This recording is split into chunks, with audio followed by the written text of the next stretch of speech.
Tinggal nama. Saat semuanya sudah terlambat.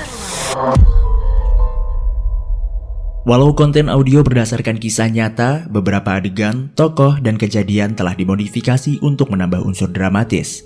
Konten ditujukan untuk audiens dewasa karena dapat mengandung bahasa eksplisit dan berunsur kekerasan.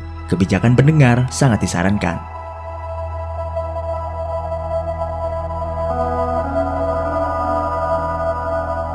Selamat datang di podcast Tinggal Nama. Podcast persembahan Medio Podcast Network bekerja sama dengan Intisari dan Motion Radio menghadirkan kisah kriminal dari seluruh penjuru dunia bersumber dari artikel terbitan Intisari. Sebelum mendengarkan, jangan lupa untuk klik follow podcast Tinggal Nama dan beri rating terbaikmu. Follow juga media sosial dan TikTok kami di @medio_by_kg_media agar tidak ketinggalan informasi podcast lainnya.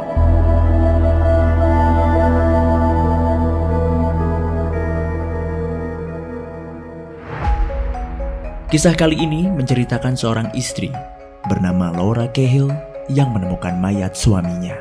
Namun hal itu malah justru menjadi bumerang baginya. Wilford Cahill berumur 36 tahun, gagah dan berwajah tampan. Ia adalah petani terkaya di provinsi Cape Town, Afrika Selatan. Ia ditemukan tewas di tempat tidurnya pada hari Minggu, 13 Agustus tahun 1978.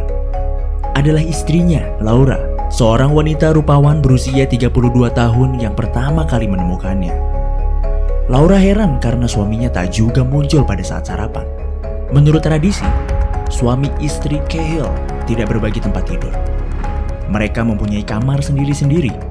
Jadi, tidak mengherankan bila baru 8 jam kemudian jasad Wilford ditemukan. Baru beberapa minggu yang lalu, dokter pribadi keluarga Cahill, Dr. Ian Barton, memeriksa kesehatan Wilford karena tugasnya yang membuatnya harus bergerak ke sana kemari. Wilford malah dinyatakan ada dalam kondisi puncak. Dr. Barton pernah mendengar gosip-gosip di sekitar daerah itu. Semula tak digubrisnya, sampai muncul kematian tanpa sebab-sebab yang jelas itu.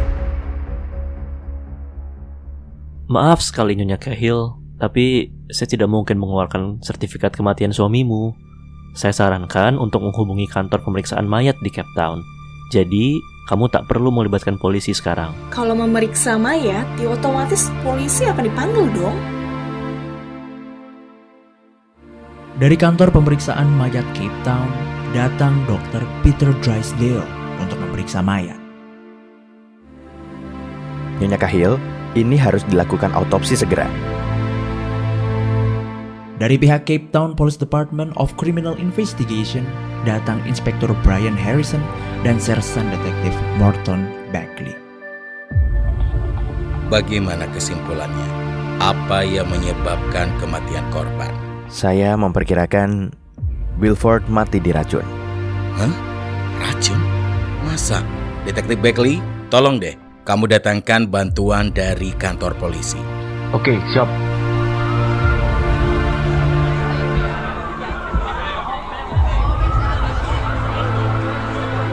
Dalam waktu singkat, tempat itu ramai oleh para penyelidik. Mayat Cahill sedang dalam perjalanan menuju tempat penyimpanan mayat di Cape Town, di mana Dr. Drysdale segera memulai pemeriksaan meskipun hari itu hari Minggu. Janda serta anak tunggal Cahill, Carol, anak berusia 8 tahun itu tak berhenti menangis karena ia kehilangan ayah yang sangat dicintainya.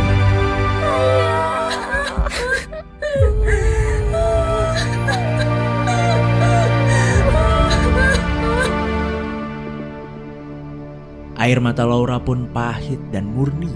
Tetapi apakah itu karena kehilangan suami?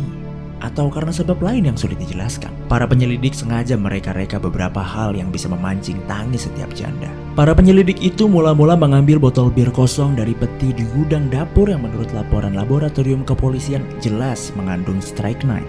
Jumlahnya sangat memadai untuk membunuh semua tikus di lumbung-lumbung pertanian.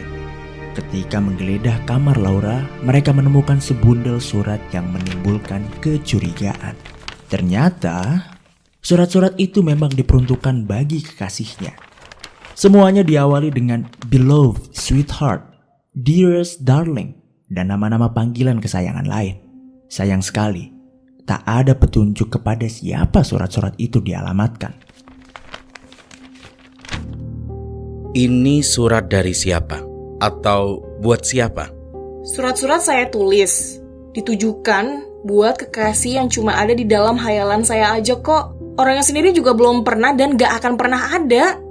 Perihal dia mau kasih nama laki-laki itu atau tidak.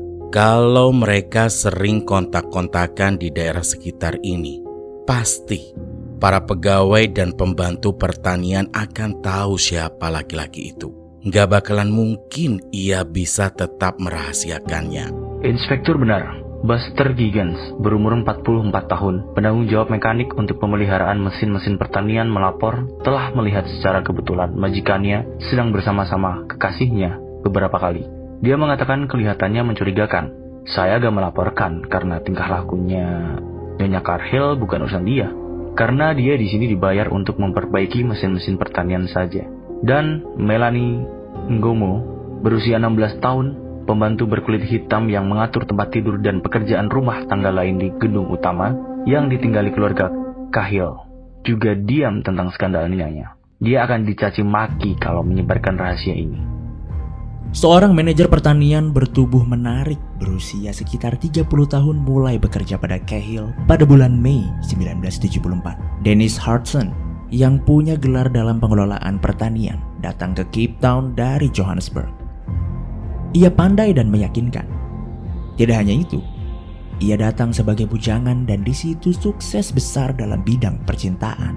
Seminggu semenjak kedatangannya, dia berkenalan dengan Dorothy Exquist, putri seorang petani rajin.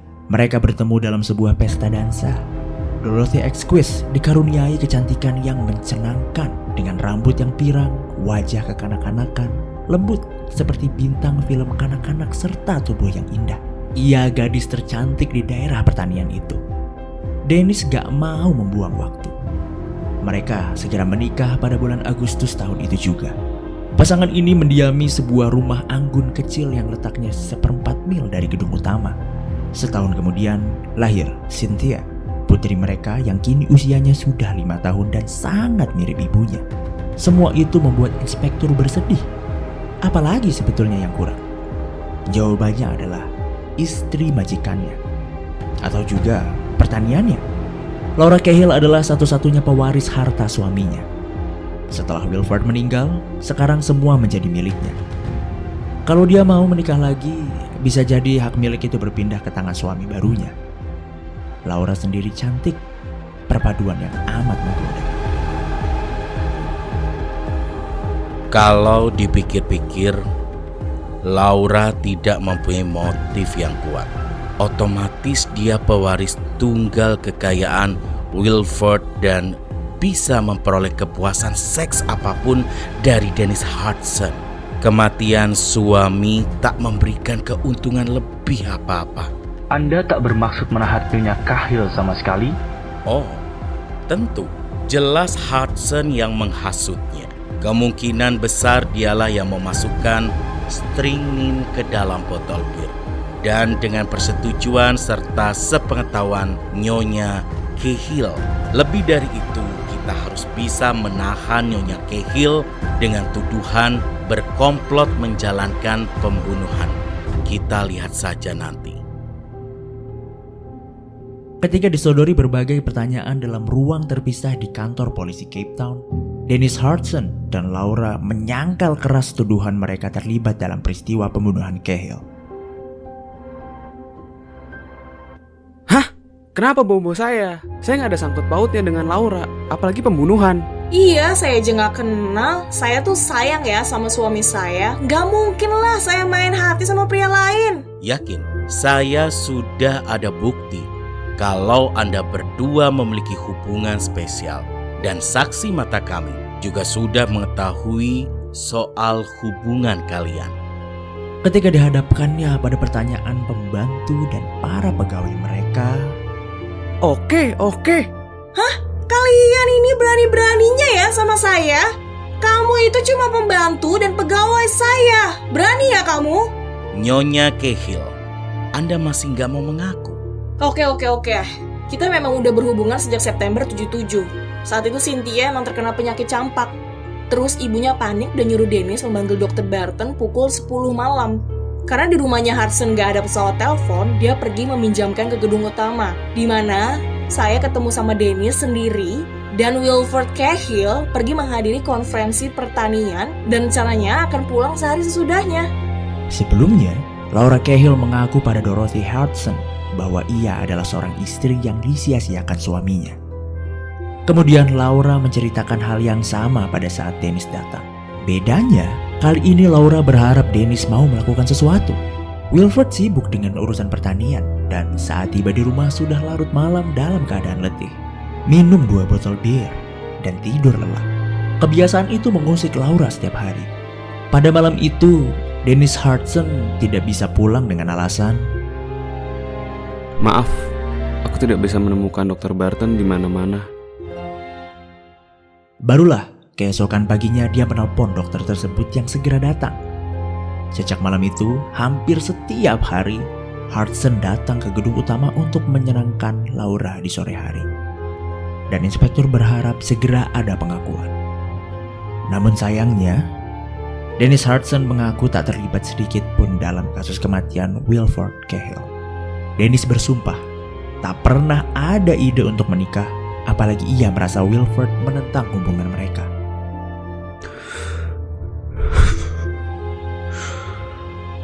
Tidak apa-apa, kecuali daya tarik fisiknya aja kok. Saya mencintai Dorothy untuk selamanya. Saya cuma terlena. Lagi pula, ia istri majikan saya. Apa yang bisa saya lakukan? Mendengar ucapan Dennis Hudson saat itu, inspektur menghembuskan nafasnya dan mengatakan pikirannya pada Sersan. Normalnya kalau kau mempunyai 2 tersangka yang menceritakan kisah mereka yang mereka atur sebelumnya, lalu menanyai mereka secara terpisah, kau akan mendapatkan ada saja bagian yang lupa mereka katakan. Lalu kau bisa memainkan kontradiksinya sampai akhirnya mereka terpancing mengatakan yang sebenarnya. Tapi lain dengan kasus Cahill Hudson, cerita mereka tak berubah-ubah seujung rambut pun. Berapa kali pun kita mengulang-ulangnya. Rasanya memang lucu. Apa Anda pikir bahwa kalau mereka repot-repot mengarang cerita itu, lalu yang mereka lakukan semuanya berbeda dalam membunuh Wilford? Sampai-sampai mereka memasukkan berbagai alibi untuk mereka sendiri atau sesuatu. Mestinya mereka sudah menyadari bahwa Barton tak akan bersedia mengeluarkan sertifikat kematian dengan situasi seperti itu. Seharusnya mereka berdua berpendidikan tinggi, orang-orang yang pandai, sukar mempercayai bahwa mereka akan meracuni Cahill dengan sesuatu yang begitu terang-terangan, seperti strychnine, lalu membuang botol bir yang mengandung racun itu sembarangan ke kotak sampah. Cuma orang bodoh yang bisa berlaku begitu. Untuk beberapa saat, tak ada yang bersuara. Banyak pegawai Cahill di pertanian itu yang bodoh. Tapi kalau yang biadab, ya saya tak begitu tahu. Ya, benar. Cahill adalah seorang pekerja keras. Amat serius dalam setiap aspek bisnis pertaniannya.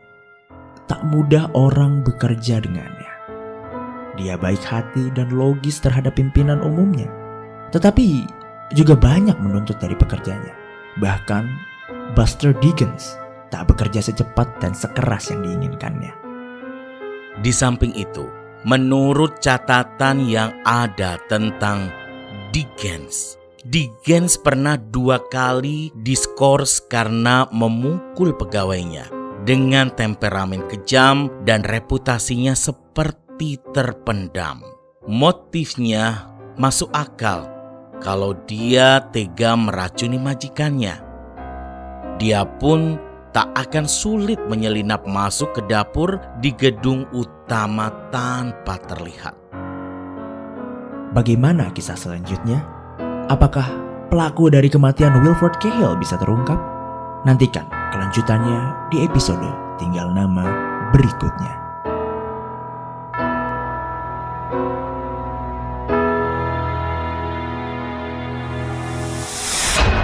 Jangan lewatkan episode Tinggal Nama selanjutnya. Saat semuanya sudah terlambat, yang tersisa hanyalah tinggal nama.